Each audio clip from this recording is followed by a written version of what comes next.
오직 시온이 이르기를 여호와께서 나를 버리시며 주께서 나를 잊으셨다 하였거니와 여인이 어찌 그 젖먹는 자식을 잊겠으며 자기 태에서 난 아들을 긍휼히 여기지 않겠느냐. 그들은 혹시 잊을지라도 나는 너를 잊지 아니할 것이라. 내가 너를 내 손바닥에 새겼고 너의 성벽이 항상 내 앞에 있나니 내 자녀들은 빨리 걸으며 너를 헐며 너를 황폐하게 하던 자들은 너를 떠나가리라. 내 눈을 들어 사막을 보라. 그들이 다 모여 내게로 오느니라. 나 여호와가 이르노라. 내가 나의 삶으로 맹세하느니 내가 반드시 그 모든 무리를 장식처럼 몸에 차며 그것을 띠기를 신부처럼 할 것이라. 아멘. 지난 토요일에 이사야 49장 말씀을 준비하면서 이방의 빛으로 세우심을 받은 여호와의 종의 본문을 가지고 말씀을 전할까, 또 오늘 이 어찌 부모가 젖먹는 자식을 잊겠느냐 이 말씀을 전할까 고민하다가 앞에 있는 말씀을 하면서 참 이 말씀 아깝다 하는 생각이 들었었거든요. 근데 담임 목사님께서 이 말씀 한번 더 전할 수 있는 기회를 주셨습니다. 그래서 오늘 이사야 49장 뒷부분에 나오는 이 말씀을 여러분들과 함께 한 번 더 나눌 수 있게 되어서 얼마나 감사한지 모릅니다. 오늘 본문 14절 말씀을 보면 오직 시온이 이르기를 여호와께서 너를 버리시며 주께서 나를 잊으셨다 하였거니와, 이미 그렇게 말하고 있는 것처럼 보이지만 사실 선지자 이사야가 활동하던 때가 주전 8세기, 그러니까 예수님 오시기 한 740년경부터 시작해서 활동을 막 시작하고 사역 시작한 지 한 20년 정도 뒤에 북왕국 이스라엘이 먼저 망합니다. 그리고 훨씬 더 지나 100년이 더 지나서 남왕국 유다까지 망하게 됩니다. 그리고 포로로 다시 돌아오기까지 70년이 더 들어가니까 이 이스라엘 백성들이 하나님께서 나를 잊으셨다라고 하는 것은 이미 나라가 망하고 포로로 끌려가서 시간이 한참 지났을 때를 하나님께서 보이셔서 예언하고 있는 말씀입니다. 분명한 것은 이스라엘이 이렇게 된 것이 하나님이 자비하지 않으셔서, 하나님이 이스라엘을 사랑하지 않으셔서 그런 것이 아니라 그들이 하나님의 사랑을 떠나서 자기들 뜻대로 이방신을 섬기고 세상을 향하여 살게 된 결과로 고난이 온 것이었는데, 이스라엘 백성들은 아이고 하나님 제가 잘못했습니다 뉘우치기보다는 하나님이 나를 잊으셨나 보다, 하나님이 나를 생각하지 않으시나 보다 하고 슬퍼하며 한탄하고 있다라는 것입니다. 여러분들은 어떻습니까? 우리가 힘든 일을 만나고 어려운 일을 만나면 하나님한테 내가 벌을 받나 보다 하시면서 자기를 돌아보십니까? 힘든 일 있고 어려운 일 있을 때 우리가 한 가지 돌아봐야 될 것은 내가 하나님 앞에 범죄한 것이 없는가, 자기를 살피는 일은 꼭 필요합니다. 그러나 우리에게 고난이 다가오는 것은 하나님이 우리를 사랑하지 않으셔서가 아닙니다. 우리 담임 목사님께서 요즘 욥기 말씀을 증거하시는데 새벽에 욥이 고난을 당한 게 그가 하나님 앞에 범죄해서도 아니고 또 하나님이 그를 사랑하지 않아서도 아니었습니다. 오히려 하나님이 욥에 대한 자신이 있으셨기에 사단이 하나님 욥이 아무 까닭 없이 하나님 잘 섬기겠습니까? 만약에 그에게 주신 복을 하나님께서 취하셔 가시면 그가 그래도 하나님 잘 섬기겠습니까? 그때 하나님께서 욥에게 대한 자신이 있어서 그래 생명을 말고는 나머지 한번 다 빼앗아 가봐라 하고 하나님께서 그 사단에게 그렇게 시험하여 보라고 하시지 않습니까? 결국 그 욥이 고난 가운데서 믿음을 지킵니다. 주께서 나를 연단하신 후에 내가 정금같이 나오리라 하였습니다. 이처럼 우리가 고난받는 것은 우리의 죄와 허물로 우리가 하나님을 떠난 그 이유 때문에 고난받을 수도 있지만 결코 하나님이 우리를 미워하셔서, 하나님이 우리를 사랑하지 않으셔서, 하나님이 우리를 잊어버리셔서 그렇게 우리에게 고난이 오는 것은 아니다라는 것입니다. 하나님은 고난 가운데서도 우리와 함께 하십니다. 다니엘의 세 친구들이 풀무불에 들어갔을 때 어떻게 되었습니까? 불에 들어간 사람은 세 사람이었는데 몇 사람이 보였다고요? 네 사람이 보였습니다. 하나님은 고난 가운데도 함께 하시는 하나님이십니다. 결코 우리를 잊지 아니하십니다. 그런데 이스라엘은 자기의 고난이, 고통이 어디서부터 왔는지 돌아보지 않냐고, 하나님이 왜 우리를 구원해 주시지 않으시지? 하나님이 왜 우리를 고난 가운데 이처럼 오래 두시지? 하나님이 나를 잊으셨는가? 라고 이야기하고 있는 것입니다. 그에 대한 하나님의 대답이 15절 말씀에 있습니다. 함께 읽겠습니다. 여인이 어찌 그 젖을 먹는 자식을 잊겠으며 자기 태에서 난 아들을 긍휼히 여기지 않겠느냐? 그들은 혹시 잊을지라도 나는 너를 잊지 아니할 것이라. 아멘. 젖 먹는 자식이라고 되어 있잖아요. 그렇죠? 갓난아기가 얼마나 이쁘고 사랑스럽습니까? 저는 너무 감사한 게 교회에 오면 갓난아기, 어린아이 다 볼 수 있어요. 그렇죠?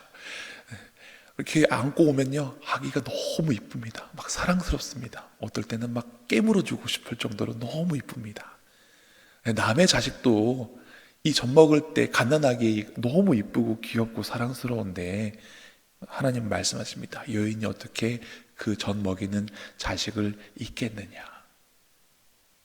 그런데 잊을지라도 나는 너희를 잊지 아니할 것이라 이야기합니다. 요즘 인기 있는 드라마가 있습니다. 우영우라고 들어보셨습니까? 예. 아시는 분들도 계시고 모르시는 분들도 계신데 지금 세계적으로 굉장히 유명한 드라마라고 합니다. 저도 하도 유명하니까 어쩔 수 없이 이렇게 드라마를 본 건 아니고 이렇게 드라마에 이렇게 명대사 이렇게 나오는 게 있지 않습니까? 근데 그 내용이 어떠냐면 이제 주인공이 이제 자폐 스펙트럼을 갖고 있는 그런 변호사입니다. 자폐가 있는데 어떻게 변호사가 되었느냐? 법조문을 외우는 데 있어서는 굉장히 천재적인 지능을 갖고 있어요. 그래서 이 사람은 이렇게 성경 말씀을 제가 이렇게 읽으면 나중에 말씀이 기억이 나는 게 아니라 이렇게 성경책에 어느 줄에 이 말씀이 쓰여 있다라는 그 이미지가 떠오르는 것처럼 법조문이나 이런 서류들을 그렇게 기억을 하는 능력이 있어서 변호사로서 이렇게 활동하는데, 그 어머니 되시는 분이 이제 대학생 때인가 젊었을 때 어떻게 사고를 쳐서 이 딸을 낳고 버렸나 봐요. 그래서 본인의 어머니를 만나는 장면에서 이제 내가 어머니한테 갈 수는 없습니다. 왜냐하면 엄마는 지금 저를 보고도 저인지를 알아보지 못하는 그런 엄마이기 때문에 제가 아버지를 떠나서 엄마 회사로 갈 수가 없습니다.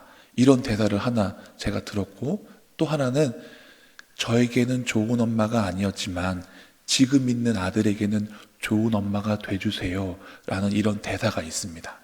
제가 그 대사로 미루어 보아서 드라마를 보지는 못했지만 아마도 이제 어떤 사정이 있어서 어머니가 자녀를 낳고 버렸다가 나중에 다시 만나게 되는 드라마가 아닌가라는 생각을 해봤습니다. 이처럼 요즘은 정말로 그런 일들이 아주 간혹 일어나기도 합니다. 피치 못할 사정이 있든 어떤 사정이 있든 부모가 그 낳은 자녀를 책임지지 못하는 일들이 생기곤 합니다. 그런데 하나님은, 사람은 그럴 수 있을지 모르지만 나는 그러지 않겠다라고 말합니다. 그리고 나서 16절에 이렇게 말씀하십니다. 함께 읽어보겠습니다. 내가 너를 내 손바닥에 새겼고 너의 성벽이 항상 내 앞에 있나니. 여러분, 장에 가실 때 급하게 뭘 적으려고 하시면 어디에 적습니까? 발바닥에 적으신 분은 없으시죠? 메모장도 마침 없으면 급하게 제일 적을 때가 이제 손바닥입니다. 손바닥에 있어야지 바로 이렇게 생각나도록 볼 수 있기 때문에 그렇습니다. 그런데 하나님은 우리를 어떻게 했느냐? 손바닥에 적는다라고 하지 않고 손바닥에 새긴다라고 말씀하십니다. 간혹 어떤 사람들이 자기 사랑하는 연인의 이름이나 자녀의 이름을 몸에 문신으로 새기는 것을 제가 보았습니다. 이처럼 하나님께서 우리를 그냥 손바닥에 이렇게 지워질 잉크로 적어 내려가는 것이 아니라 하나님께서 우리를 그 손바닥에 이렇게 새기셨다라고 성경은 말합니다. 이 동사가 하카크라는 동사인데 보통은 어디에 새기느냐? 돌이나 비석, 벽돌 같은 데 새긴다라고 쓰일 때 이 동사가 쓰인다고 합니다. 그러니까 벽돌에 새기려고 막 파서 써야 되는 거잖아요. 하나님께서 우리를 그 손바닥에 이렇게 파서 새겼다라고 말씀하십니다. 설교의 황태자라고 불리우는 찰스 스펄전 목사님이 런던의 한 교회에서 오랫동안 머무는 중에 이 이사야 49장 16절 말씀을 가지고 여러 번 설교를 하셨대요. 여러 번. 왜 여러 번 설교하느냐? 이렇게 은혜로운 이와 같이 소중한 성경 말씀은 수백 번이라도 우리가 말씀을 나누고 마음에 깊이 새길 만한 그런 귀한 말씀입니다 하고 하면서 이 말씀을 가지고 설교를 하셨다라고 합니다. 그러면서 뭐라고 설교를 하셨냐? 하나님은 그 백성을 사랑하셔서 손바닥에 새기셨고 예수님은 우리를 사랑하셔서 그 손바닥에 우리를 새기셨습니다. 어떻게 새기셨는가? 십자가에 달려 죽으실 때 양손에 못자국이 났지 않습니까? 근데 이 못자국이 어떻게 생긴 거냐? 우리를 너무 사랑하셔서 새기다 못해 손바닥에 구멍이 뚫어지도록 아주 깊이 새기다 보니까 예수님 손바닥에 구멍이 났다라고 하면서 이 말씀을 그렇게 해석하였습니다. 하나님이 사랑하시는 자를 손바닥에 새기듯이 예수님이 우리를 너무 사랑하셔서 새기다가 십자가에 그 못 박힘으로써 그 손바닥에 구멍이 날 정도로 우리를 사랑하셔서 깊이 새기셨다. 이 말씀을 자주 하곤 하셨다고 합니다. 여러분 어떻습니까? 정말로 자주 듣고 마음에 새길 만한 말씀이 아닙니까? 하나님이 우리를 이처럼 사랑하셔서 주님의 손바닥에 깊이 새기셨는데 우리는 사랑하는 하나님의 말씀, 사랑하는 하나님의 이름 우리 마음에 새기지 못하고 우리 마음에 오래 품지 못하고 금방 세상을 향하여서 조금만 서운하면 하나님이 나 기억하지 못하나 보다 이렇게 불평하고 원망하고 있지는 않습니까? 분명한 것은 그럼에도 불구하고 하나님은 우리를 사랑하신다는 것입니다. 그래서 이후에 이어지는 17절 18절 말씀에 보면 이스라엘이 다시 회복될 것을 말씀하십니다. 너희 자녀들 아들들이 빨리 와서 이렇게 돌아오게 될 것이라고 말합니다. 다른 성경에는 그 단어가 이제 건축자들이라는 얘기가 되어 있습니다. 왜냐하면 이스라엘이 멸망하였을 때 이스라엘 성벽도 허물어지고 예루살렘 성전도 무너졌기 때문에 하나님께서 그 예루살렘을 회복시키기 위해서 건축자들을 보내신다는 그런 의미도 포함되어 있기 때문에 그렇습니다. 하나님께서는 우리를 고난 가운데 오래 두시지 않을 것입니다. 지금 당장 끝나지 않을 것만 같은 터널 같은 어려운 시기 반드시 끝납니다. 하나님께서 반드시 회복시켜 주십니다. 여기 18절 말씀 제일 뒤에 보면 신부처럼 할 것이라 말씀하십니다. 하나님은 우리를 어린 양의 신부 되게 하셨습니다. 요한계시록 말씀을 읽어보면 그때에 우리가 하나님 천국잔치에 올라가서 어린 양의 혼인잔치에 신부가 되어 주인공이 될 것이라고 말씀하십니다. 그때까지 여러 가지 역경도 있고 고난도 있고 힘든 것도 있겠지만 하나님 앞에 순결한 신부로 주님 앞에 서기 위해서 우리가 오늘도 기도하면서 말씀 붙잡고 이기며 나아가실 수 있기를 간절히 바랍니다. 기도하시겠습니다. 장순영 권사님 주일원금 감사한금 하셨습니다. 감사합니다. 하나님, 이스라엘 백성이 자기들의 범죄함으로 고난을 당하였을지라도 자기를 돌이켜 회개하지 못하고 오히려 하나님의 나를 잊어버리셨나 보다, 하나님의 나를 기억지 아니하나 보다 원망하고 불평하고 있는 이 말씀을 읽으며 우리의 마음이 찔립니다. 하나님, 우리에게 영적인 지혜를 주셔서 힘들고 어려울 때 나 자신을 먼저 돌아보는 지혜를 허락하여 주십시고, 고난과 환난 가운데도 우리와 함께 하시며 결코 우리를 잊지 아니하시는 하나님이신 줄 믿게 하여 주시옵소서. 힘을 얻게 하여 주시옵소서.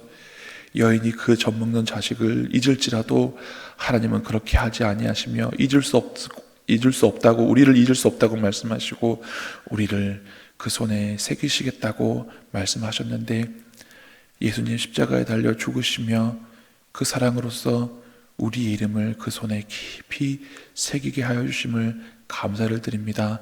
그 은혜에 감격하여 오늘도 고난 가운데 있을지라도, 힘들고 어려움 가운데 있을지라도 우리가 감사함으로 감격함으로 또 오늘 하루를 살아갈 수 있도록 도와주시옵소서. 하나님, 하나님께서 이와 같이 우리를 그 손에 새기시고 우리를 잊지 아니하신다고 말씀하시는데, 저희는 자주 하나님의 사랑을, 하나님의 은혜를 잊어버립니다. 긍휼히 여겨 주십시고 우리도 이와 같이 귀하신 그 이름 예수 그리스도 우리의 마음에 새기고 우리의 영혼에 새겨서 하나님에 대한 우리의 사랑을 보여드릴 수 있도록 도와주시옵소서. 감사드리며 예수님 이름으로 기도드리옵나이다. 아멘.